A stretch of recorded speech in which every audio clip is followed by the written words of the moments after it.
Masu kallo har kullum muna muku lale maraba izuwa wannan tasha tamu mai albarka. Muna roƙonka idan yau shine shigowarka wannan tasha tamu ta farko da ka daure ka danna mana subscribe kana ka daure ka danna mana alamar ƙararrawa. Ta haka ne za ka rinƙa samun sabbin shirye-shiryenmu da zarar mun ɗora. To mai sauraro a yau ma za mu kawo ma wani sabon sharhi na cikin shirin labari na turƙashi inda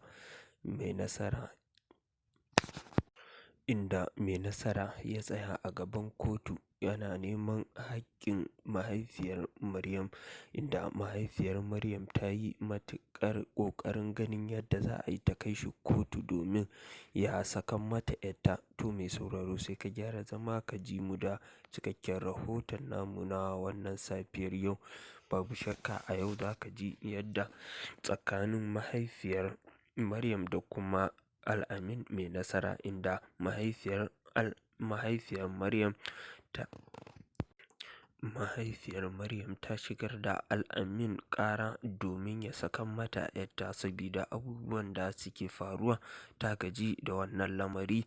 Babu shakka wannan abun mamaki ne, inda Al-amin yake mamakin wannan furici daga bakin mahaifiyar Maryam.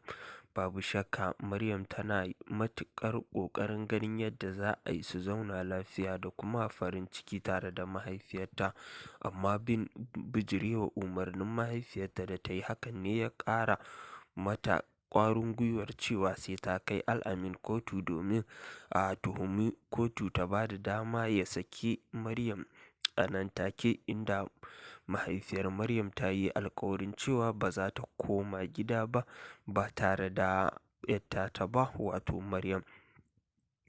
Inda mahaifiyar Maryam ta ba wa Maryam umarnin cewa ta zaɓi ɗaya tsakaninta da ita da Al-amin, amma hakan ya ci tura, inda Maryam ta zaɓi Al-amin akan mahaifiyarta.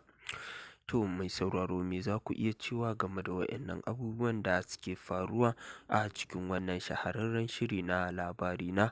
Babu shakka wannan shahararren shiri na labari na mai dogon zango yakan ƙawatar da mutane da kuma masu sauraro. To mai sauraro mukan so mu ji ra'ayoyinku ta hanyar comment da kuma liking a ƙasan bidiyon mu domin jin ra'ayoyinku, inda muke karantowa ma masu sauraro ra'ayoyin jama'a wanda suke bayyanawa a cikin wannan tasha tamu ta duniyar labarai.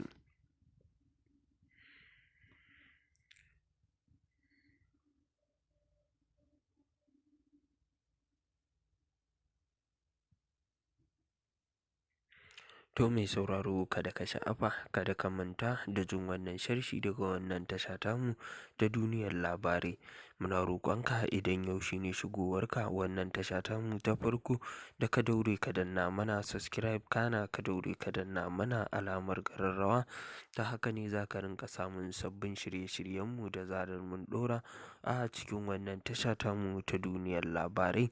To mai sauraro sai ka gyara zama ka ci gaba da jin sharshin da muke tafa da shi a cikin wannan tasha tamu ta duniyar labarai.